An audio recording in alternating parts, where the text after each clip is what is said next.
Hello दोस्तों, नमस्कार। स्वागत है आप सभी का आपके अपने यूट्यूब चैनल में। देखिए दोस्तों, आज 29 सितंबर को रेलवे ग्रुप डी का फर्स्ट शिफ्ट का एग्ज़ाम समाप्त हो गया है। 100% रियल क्वेश्चन जो आज आपके 29 सितंबर फर्स्ट शिफ्ट में पूछे गए थे, सभी क्वेश्चन करेंगे इस वीडियो में, तो वीडियो के एंड तक बने रहिएगा। वीडियो को अभी तक आपने लाइक नहीं किया है तो फटाफट से लाइक कर दें। 1000 लाइक्स का गोल है तो सभी के सभी एक साथ लाइक बटन दबा दें। रोज़ाना सटीक एनालिसिस यहाँ पे आपको मिलता है, इसलिए सबसे पहले एनालिसिस देखने के लिए चैनल को सब्सक्राइब करके बेल आइकन को भी ऑन कर लें, क्योंकि बहुत सारे क्वेश्चन रोज़ाना रिपीट होते हैं। पहला क्वेश्चन आपसे पूछा गया था, महिला एकल वर्ग में सिंगापुर ओपन 2022 किसने जीता। सेकेंड टाइम रिपीट हुआ है इस ग्रुप डी एग्जाम में ये क्वेश्चन। पीवी सिंधु ने जीता है, तो पीवी सिंधु आपका राइट आंसर था। नेक्स्ट क्वेश्चन पूछा गया, ये वाला क्वेश्चन तो कितनी बार रिपीट हो चुका है। मौलिक कर्तव्य संविधान के किस भाग में है, तो इसका आंसर होगा पार्ट 4A यानी कि भाग 4K में ये आपका स्थित है। नेक्स्ट क्वेश्चन पूछा गया, ये भी रिपीटेड है, अनुच्छेद 243Q में नगर पालिका के कितने भाग हैं।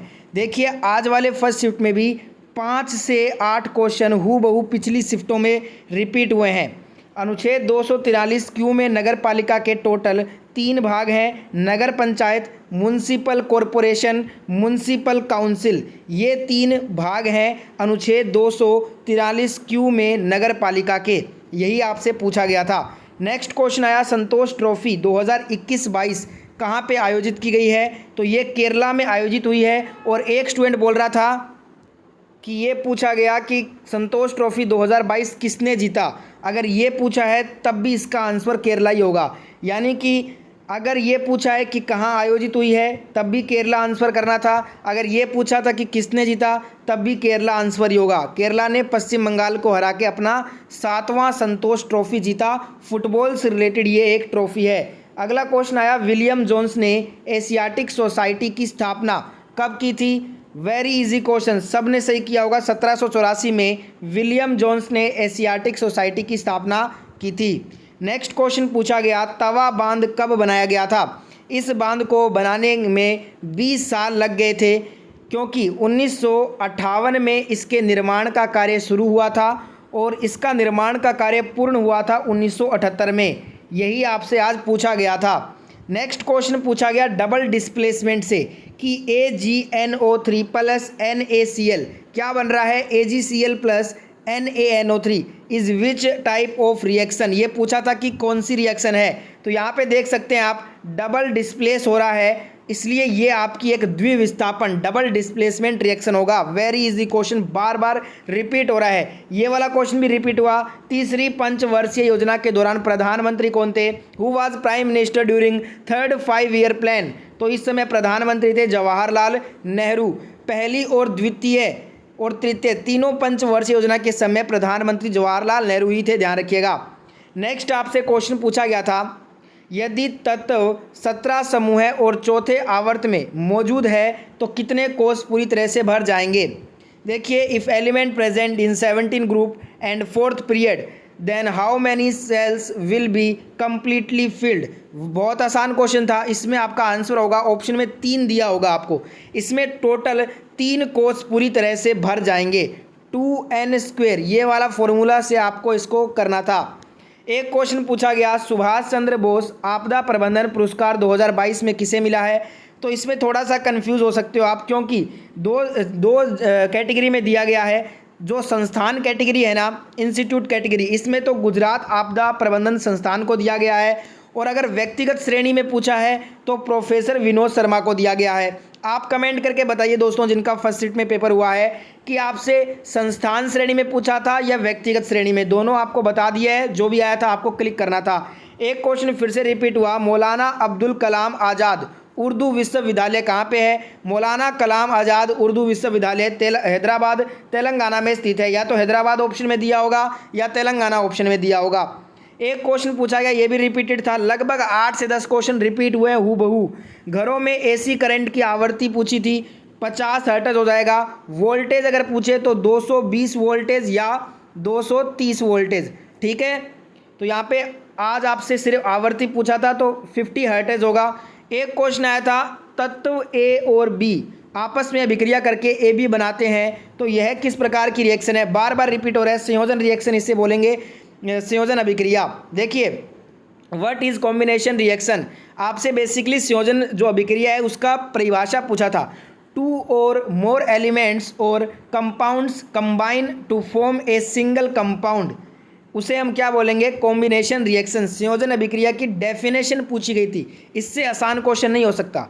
एक क्वेश्चन पूछा गया था दोस्तों, यहाँ पे आपसे पूछा था, एक डायग्राम दिया गया था और पूछा था मूत्र वाहिनी कहाँ से निकलती है। तो देखिए ये डायग्राम आप देख सकते हैं, इसमें जो आपका रेनल वेन होता है ना, यहीं से मूत्र वाहिनी निकलता है। तो आपको बताइएगा डायग्राम में नाम क्या क्या दिए गए थे। वैसे किडनी, मूत्र वाहिनी, मूत्राशय और मूत्र नलिका मूत्र मार्ग बनाते हैं। और बताइएगा दोस्तों इस वाले क्वेश्चन में आपको विकल्प क्या दिया गया था। नेक्स्ट क्वेश्चन पूछा गया बौद्ध मठ का शाब्दिक अर्थ क्या है, तो विहार ऑप्शन में था, वही करेक्ट होगा। देखिए इसको डिटेल से बताता हूँ आपको। वर्तमान समय में सामान्यतः बौद्ध मठों को विहार कहते हैं, जिसमें भिक्षु निवास करते हैं। विहारों में बुद्ध प्रतिमा होती है। विहार में बौद्ध भिक्षु निवास करते हैं। संस्कृत और पाली में आमोद प्रमोद के लिए विकसित किसी भी स्थान को विहार कहते हैं। बाद में बौद्ध भिक्षुओं के निवास के लिए निर्मित कक्षों को विहार कहा जाने लगा। ठीक है, तो यहाँ पे आपसे यही पूछा गया कि बौद्ध मठों को क्या कहते हैं, तो विहार कहा जाता है। एक क्वेश्चन पूछा गया करंट अफेयर से, डायरेक्ट क्वेश्चन था, राजस्थान करंट अफेयर से था कि राजस्थान ने हाल ही में अपने बजट में कितने यूनिट बिजली को फ्री करने का घोषणा किया। तो अशोक गहलोत की सरकार ने हाल ही में जो बजट पेश किया था राजस्थान में, इसमें इन्होंने 50 यूनिट तक बिजली फ्री कर दिया है। ठीक है दोस्तों, एक क्वेश्चन पूछा गया रिपीटेड है, भारतीय संविधान का आर्टिकल 76 ये किस अधिकारी से संबंधित है। तो दोस्तों भारतीय संविधान का अनुच्छेद जो 76 है, ये अपने भाग 5 के तहत भारत के महान्यायवादी के पद से संबंधित है। ऑप्शन में महान्यायवादी जरूर मिला होगा आपको, वही क्लिक करना था आपको। एक क्वेश्चन आया था आयुष्मान कार्ड में कितने अंक होते हैं, इसमें टोटल 14 अंक होते हैं। नेक्स्ट क्वेश्चन पूछा था एल्केन का सामान्य सूत्र, बार बार रिपीट हो रहा है, CnH2n+2, ये होता है एल्केन का। एल्किन का होता है CnH2n, एल्काइन का होता है CnH2n-2। ये 3 सूत्र रट लीजिए, बार बार पूछा आ रहा है। एक क्वेश्चन आया था 1965 में भारत के जो प्रधानमंत्री थे वो कौन थे, तो लाल बहादुर शास्त्री जी थे। और ये भारत के जो है ना लगभग 18 महीने तक प्रधानमंत्री बने थे। नेक्स्ट क्वेश्चन पूछा गया गुज्जर बकरवाल जनजाति कहाँ पाई जाती है। गुर्जर बकरवाल जनजाति ये हिमालय श्रृंखला के उत्तरी भाग में फैले हुए हैं। इसमें आपका उत्तराखंड, हिमाचल प्रदेश, पंजाब और साथ में एक और ऐड कर लीजिएगा राजस्थान राज्य शामिल हैं। तो बताइएगा दोस्तों उत्तराखंड, हिमाचल प्रदेश, पंजाब और राजस्थान में से कौन सा राज्य ऑप्शन में था। एक क्वेश्चन आया था हिमालय का कौन सा पर्वत भारत में अवस्थित है। ये वाला क्वेश्चन एग्जैक्ट क्या था याद है जिनको कमेंट करना। ऑप्शन क्या दिए थे बताइएगा। वैसे कंचनजंगा की बात करूं तो ये हिमालय से संबंधित है और ये आपका भारत में अवस्थित है, सिक्किम राज्य में स्थित है और दुनिया की तीसरी सबसे ऊंची चोटी है ये। अरावली जो है ना वो पर्वत हिमालय का भाग नहीं है, ध्यान रखिएगा। एक क्वेश्चन आया था रिपीटेड है, जब श्वेत प्रकाश प्रिज्म से गुजरता है तो क्या होता है। देखिए जब श्वेत प्रकाश एक प्रिज्म से होकर गुजरता है तो बैंगनी जो वर्ण है ना, बैंगनी रंग का विचलन सबसे अधिक होता है और लाल रंग का विचलन सबसे कम होता है। मुख्यतः यही क्वेश्चन बार बार रिपीट हो रहा है आपका इससे। एक क्वेश्चन आया था आधुनिक आवर्त सारणी में एक तत्व के निम्नलिखित में से किस गुण पर आधारित होता है।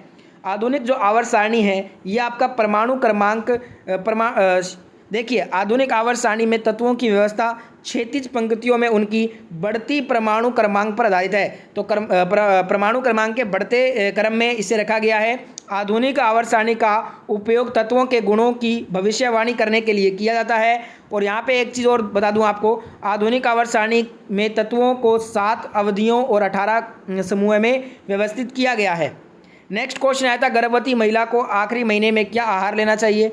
तो गर्भवती महिला को आखिरी महीने में पोषक तत्व आयरन और कैल्शियम से समृद्ध जो आहार होता है वही ग्रहण करना चाहिए।